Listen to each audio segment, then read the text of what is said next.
What's up, everybody? Good afternoon. Good afternoon. Weird, crazy story. Share it out. Hit the like button. Florida story. Anybody here?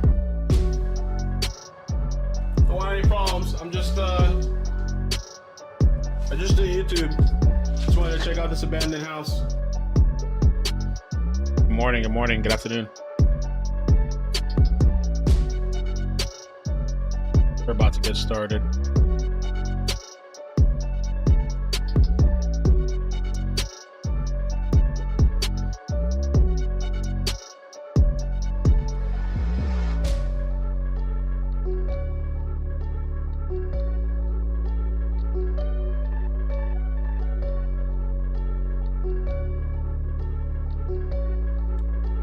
All right.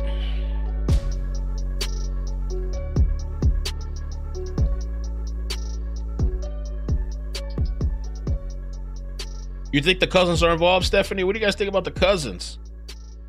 I see some people know the story already.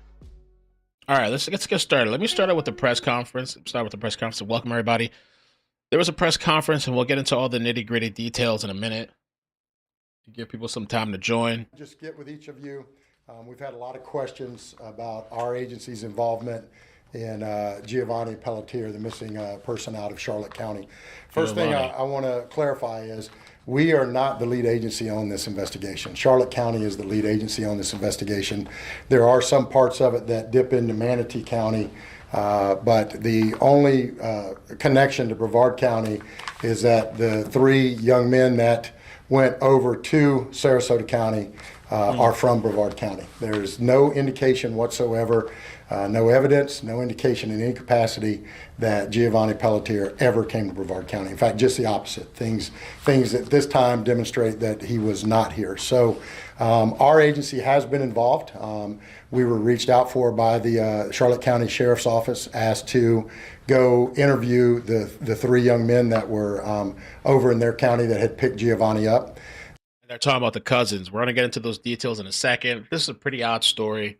Family was visiting from, I think, was it North Carolina, I think? And they were visiting, North Carolina, visiting the mom, son, and the mom's fiance, I believe, visiting in Inglewood, Florida, and the cousins came to pick up Giovanni at 1:30 in the morning. 1:30 in the morning. In Inglewood, Florida. Okay.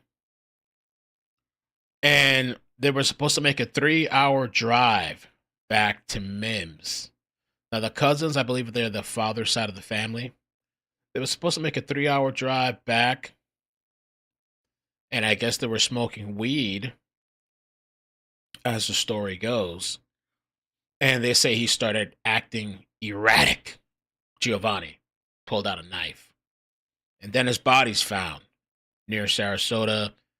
It's the GPS coordinates by this 75. The body was found in a retention pond. So it's just really, really, really strange because he did text his mom and apparently family before he went missing. Mom, help. You know, was it a bad trip? How did he end up deceased? Was his cousins involved? We sent, when they first called, it was August 1st, and our deputies went out, talked to one of the individuals, conveyed back to Charlotte County what information they had developed. The following day, information started to spread on social media, misinformation, I should say. A lot of it was spread on social media, and Charlotte County asked us to go out and check on a car that had, according to what was being said on social media, had been part of this. The car was at a salvage yard.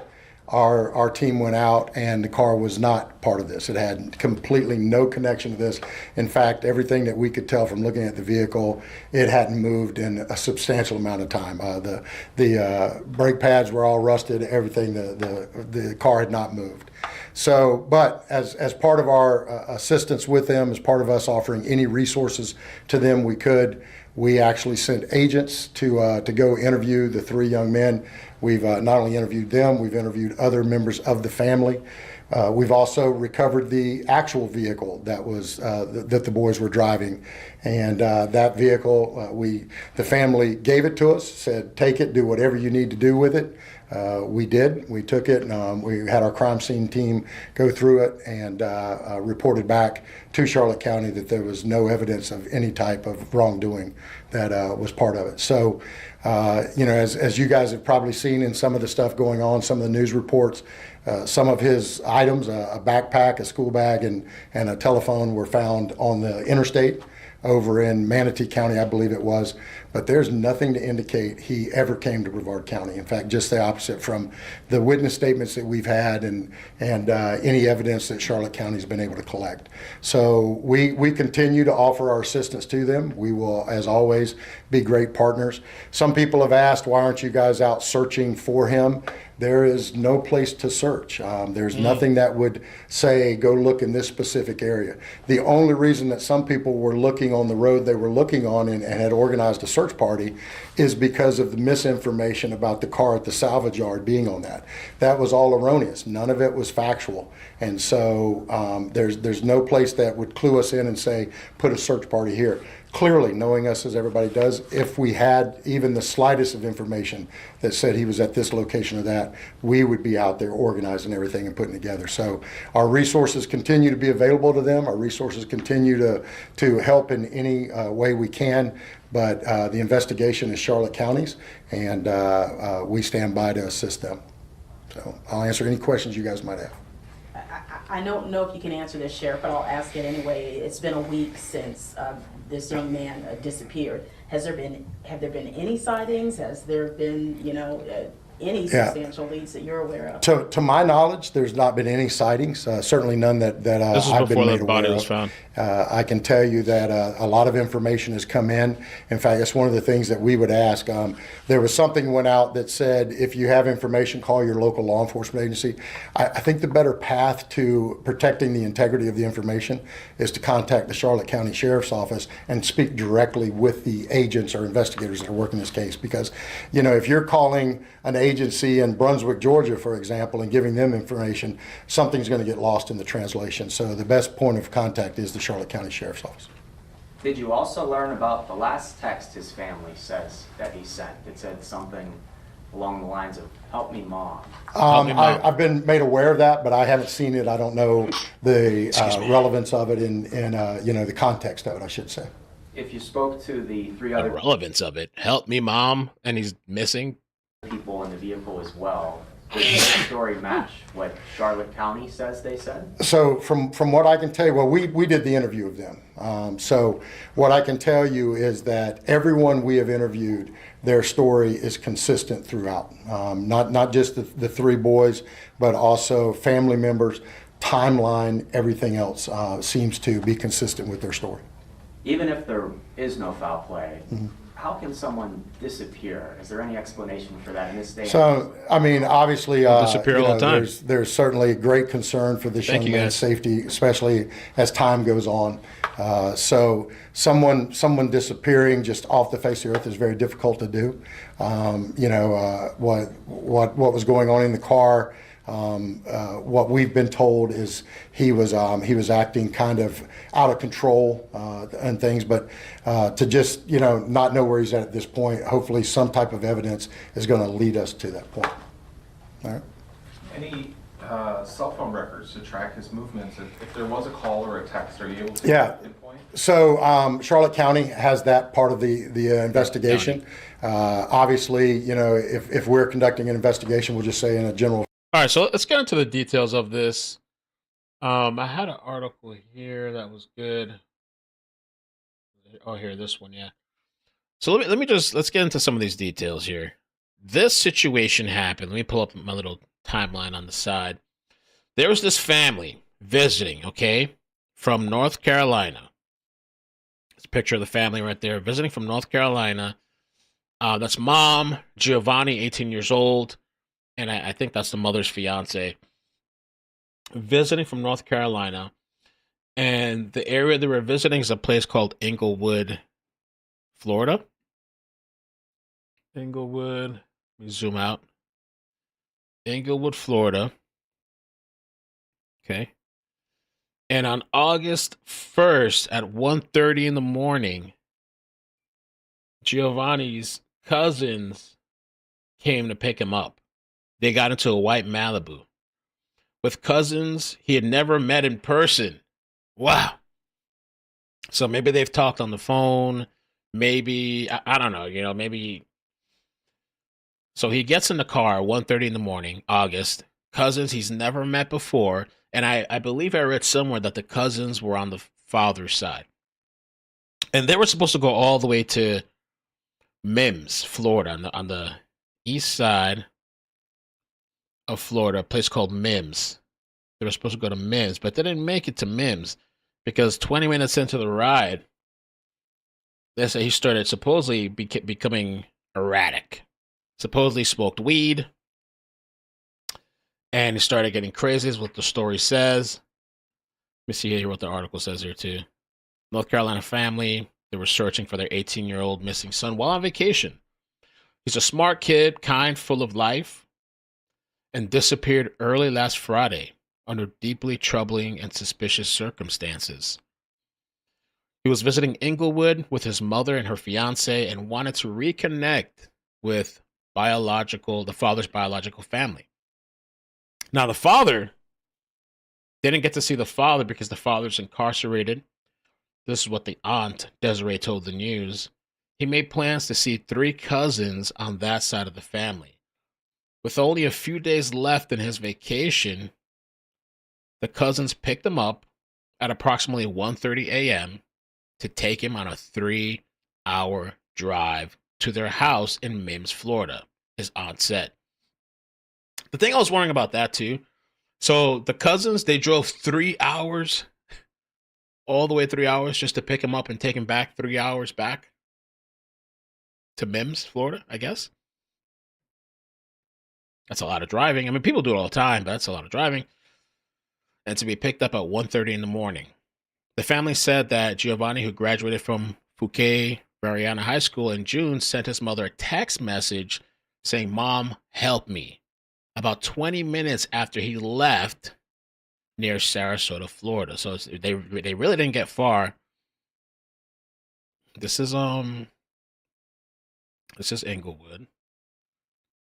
And I've seen a lot of people say weed doesn't do that. Weed doesn't do that.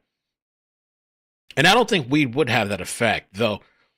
People have said, though, if you have latent mental health issues, that smoking weed could aggravate that, But like I've said in previous conversations, these kids now, they're not just smoking weed anymore. It's either like some crazy high grade, some new level stuff, or it's laced. I've seen some people say maybe it was laced. And Sarasota, Florida, and this is the GPS coordinate, supposedly where his body was found, in a retention pond right at this intersection. I'm not sure which pond. They didn't say exactly which one. They just gave the intersection. So one of these ponds, I guess he was found in, which is mysterious. And I guess the family was sleeping. That was the last text to his mother heard from him, according to his aunt. He also sent messages pleading for help to his grandfather and another aunt. So he was in distress, asking for help, texting his family. Somewhere along the ride, something happened, Desiree said. The next morning, Giovanni's mother saw the messages and missed phone calls from her son, could not get a hold of him, and immediately contacted authorities. Desiree said she also reached out to the cousins who were with Giovanni, who said the group had been smoking marijuana when they picked him up, which is when the team began to panic and pull out a knife. I don't know, man. What do you guys think? Oh, and by the way, YouTube, if you could help me out with the like button. This is not like a trending whatever story, I guess, but if you could help me out with the algorithm, I'd appreciate that, because I thought the story was interesting. And so they said the group were smoking weed. That Giovanni begins to panic, pulls out a knife, but his aunt said that the alleged behavior is not Gio and doesn't align with who he is. And I wonder if Giovanni has smoked before. Is it the first time? MX Florida So there was a body found, but they haven't confirmed that it's him yet. But a lot of people are thinking it's him. So that's important, an important detail. But a lot of the times when I've covered these stories, more than likely it's the person, So the cousins told police that Giovanni began to act erratically before exiting the vehicle. His family said he was abandoned on the side of the road in Bradenton, Florida, with his backpack and phone discovered in the area by a truck driver the same day he disappeared. Bradenton is about an hour away from Inglewood by car. Giovanni's aunt said the family does not believe this is a runaway and that something's not right. Doesn't make sense. Why would he say help me 3 different times to 3 different people? Since then, the aunt has been continuing to search for Giovanni. We love him. We want him home. As of Thursday, so again, this is still, the body was found yesterday, I believe. Yeah, Friday. The body was found yesterday. So this is a really, really weird story. Let's take a look at this article, this video. Right now, an urgent search is underway for 18-year-old Giovanni Pelletier in Venice. The teen from North Carolina disappeared during a family trip through Florida. That trip started in Charlotte County, but in the early morning hours on August 1st, they reportedly began traveling to Brevard County. But they say Pelletier disappeared in Manatee County. And that's where 10 Tampa Bay News reporter Kristen Barbarisi is live. Kristen, you've spent the day with the community search group there as they try to piece together what happened. That's right, and right now we're near where Giovanni's backpack and cell phone were found. The group We Are the Essentials actually joined in the search on Monday. They're scouring woods and fields and roadways, but there's very few concrete details about where exactly Giovanni got out of the car. So searchers are up against time in an area. You know who this reminds me of? Maybe somebody in the chat could tell me.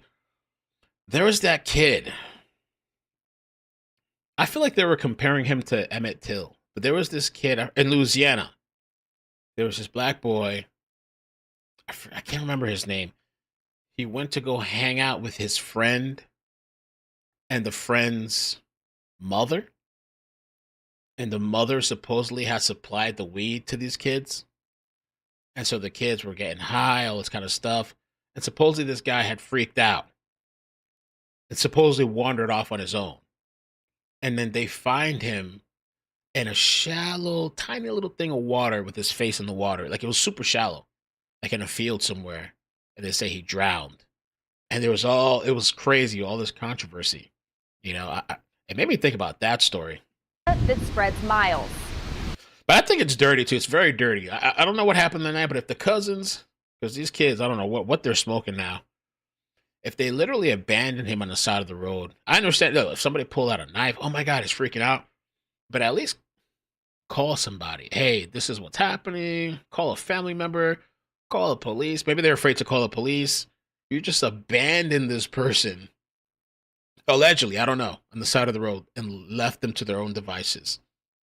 The whole family's out here searching. It's been 8 days since anyone has seen or heard from 18-year-old Giovanni Pelletier. I think it's just a lack of facts. Giovanni was supposed to be going to visit family, but after his cousins, whom he'd never met before, picked him up in Charlotte County on August 1st at 1:30 a.m., something went wrong. The first message came in at 1:51, says 21 minutes, kind of chilling. Mom, help. Right after that text, family says he sent similar messages to others and tried to FaceTime his mom, but she was asleep. He hasn't tried to make contact since. That's what makes it so hard, because we're not sure where the truth lies. The cousins told police Giovanni began acting erratically, got out of the car near State Road 70 in Manatee County, and walked away. His backpack and phone were found in that area. It's one of the places We Are the Essentials searched. Well, the problem with the search area is that it goes from here all the way back to Mims, Florida. With little information about exactly where he left the car, the search team is covering more than 20 miles of possible terrain. It's not as much looking as it is smelling and listening. Giovanni's mom has been part of the search every single day. She is strong, she's determined. This is her child, this is her baby. and she's going to go to the ends of the earth to find him and get answers, and she's not going to quit. The family has raised a $25,000 reward for information, but with a week gone by, they know time is critical. Pray for the best, prepare for the worst. Charlotte County is leading this investigation with help from Manatee County. Neither one of those agencies had any updates to provide today, but if you know anything or if you have any cameras in the area, check them, reach out to law enforcement. No tip is too small. Live in Bradenton, Kristen Barbarisi, 10 Tampa Bay News. And take a look at your screen. Really, really weird, man. I feel for the mother, and I really wonder what happened. I think it's totally plausible. Whatever they gave him, maybe he freaked out. Maybe he did. But maybe they also abandoned him and just said, I don't know, threw him out of the car, or he wanted to get out of the car. But to not call anybody, not inform anybody, leave him by himself, I don't know. And has he smoked before? Is it the first time? They're going to have to do, obviously, a toxicology, find out what was in his system. But it's scary nowadays, man. You can't, even with family, supposed family, quote unquote, right? You got to really be careful who you leave your child with. And in some cases, I mean, I know he was, how old is he? He's 18? I mean, at that age, yeah, he's 18. At that age, you can't really control them, but you can't really, dictate. It's kind of harder once they start. I can only imagine. My daughter's only 8, but, you can't go out at 18, But you would probably think in the back of your head, oh, it's family. Maybe they're safe, or they'll look out for him or something. So what did the cousins do after he freaked out? I want to know more of the cousin's supposed story. To be clear right now that officials in Florida have not officially identified that body, but it was found in the same area where he went missing. And tonight it is raising even more questions about the circumstances and specifically the people who he was with when he disappeared. While there are still unanswered questions about what happened to Giovanni Pelletier. So this is what somebody posted on Facebook, because I had a feeling there's going to be Abby Blabby posted on Facebook and said allegedly that one of the cousins has a history. Abby Blabby. She said that in the case of the 18-year-old, it appears that one of his cousins he was with, Leandre Trayvon Hearns, has a history. On August 14, 2023, Hearns followed a man to his apartment, pointed a handgun at him while demanding cash. The man was able to run inside, but Hearns began banging on the door while making threats. Hearns then ripped the man's camera off the door and smashed it on the ground. After that, Hearns smashed the man's cell phone on the ground, that he dropped it while running into his apartment. The handgun was recovered and found to be stolen. Oh. Supposedly one of the cousins.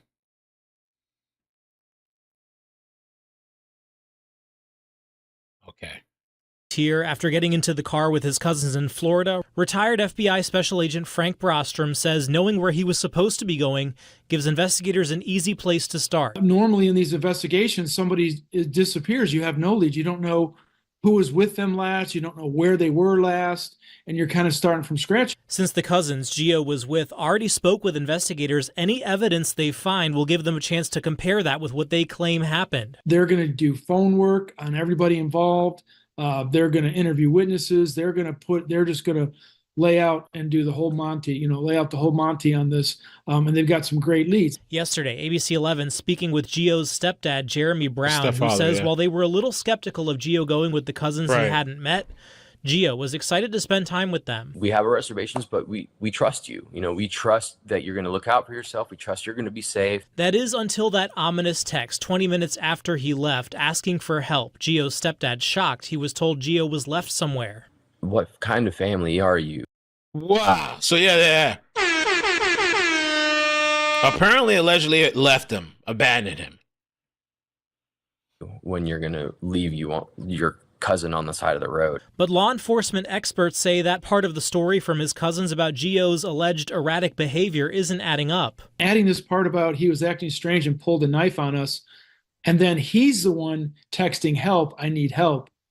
that story's not going to stand up. And he says one way or another, the truth will come out. Their stories are now, they can't change their stories. Their stories are in cement. And the investigators are going to work around those stories and compare it to the evidence. Basic investigations 101. Yeah, that's dirty, man. If that's what happened, if he freaked out or something, and they just abandoned him, I think they should have at least called somebody. If they felt he was a danger, if he pulled it, at least call somebody, some type, whatever. And weed does affect everybody differently. Like, you know, some people say it doesn't do anything for them, or some people can fully supposedly function, go to work, drive. Me, the times that I have to be stationary. I'm not gonna go driving. I have to be chilling. I don't want to be out in a social group, maybe 2 or 3 people. It's a very like chill. And I used to get panic attacks on it years and years, like long time ago. Not my thing, but I could also see like in certain situations it's okay, you know, like a nice chill, maybe, you know. But if it was laced, oh my god, or if it was like dabs or something, you know. Who knows, man? Who knows what the situation is? They're gonna have to, the toxicology. Hopefully, they can pull up what's in his body. Was it mixed? Was it laced? Yeah, and again, we do have that timetable set in stone. His parents seeing him leave with his cousins, but what happened in that 20 minutes after is going to be crucial to that investigation, Steve. Wow.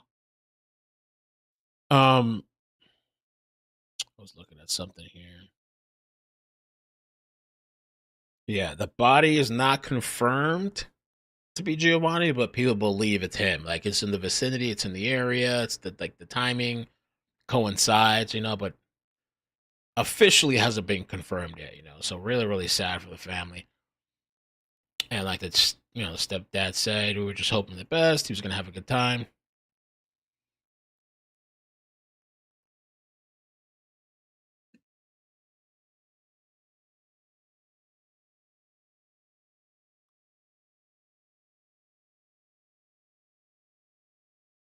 That is crazy.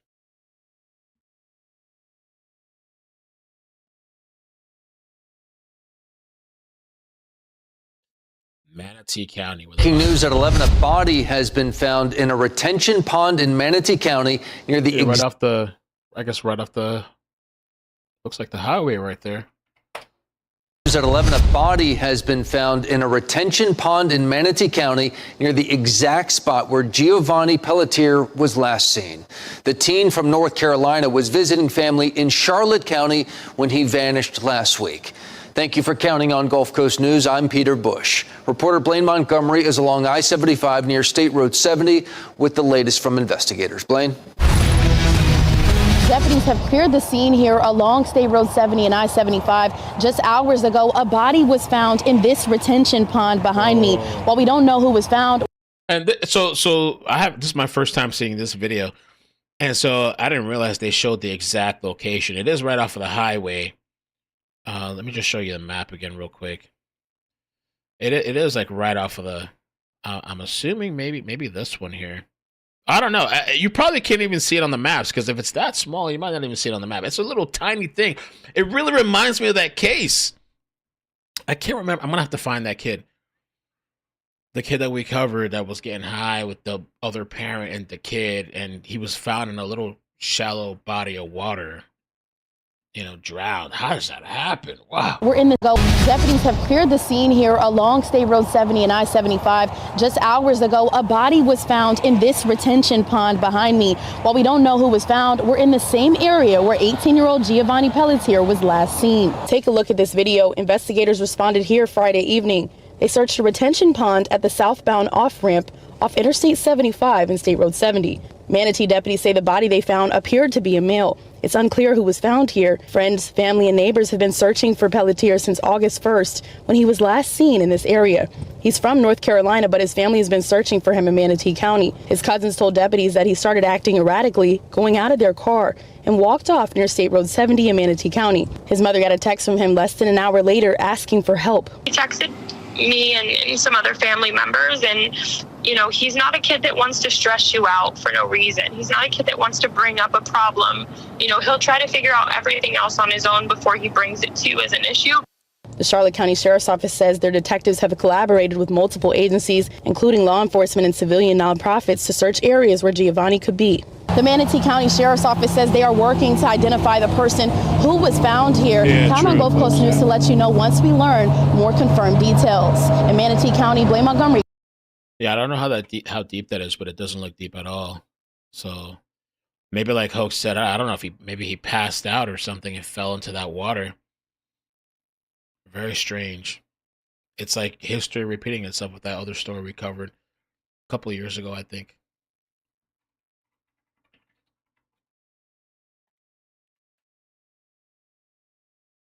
I don't remember who that kid was. I don't remember the name.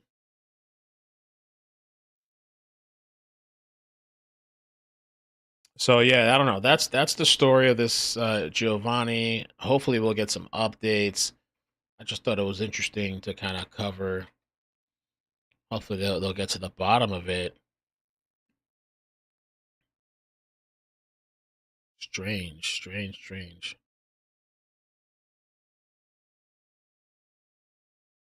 There was a shooting last night too in Times Square, by the way. I don't think anybody got killed, but the suspect's in custody. You got to be like, I don't know, to shoot in Times Square, but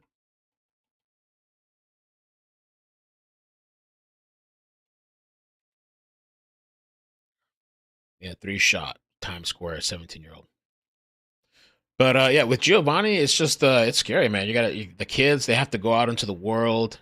You want to protect them, you want to hold on to them, but there's only so much you can do, so much you can hold on to, and you got to let them go. And you would think, but family, okay, family, not even family. It's crazy.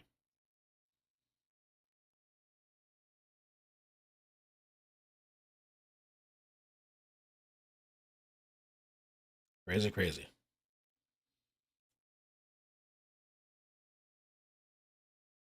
Do we know how old these random cousins are? No. I gotta search more on Facebook and see. I don't know really anything about the cousins. I might have to join one of the groups, Facebook groups, to get the tea, see what they're saying.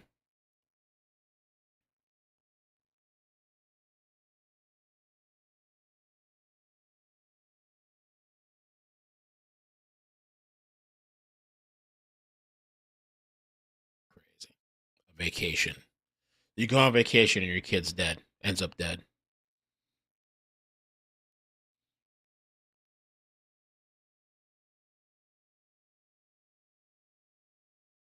All right, guys. Well, I will catch you later.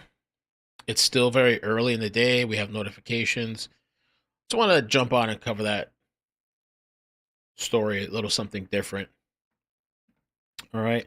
But I hope you guys stay safe and yeah, take care. Bye. Bloop, bloop, bloop. Catch you later. I'll check my email. Thank you. And make sure you subscribe to Ick and Mel Clips for updates and stuff, all right? Bye. Bloop, bloop. TikTok. Bye.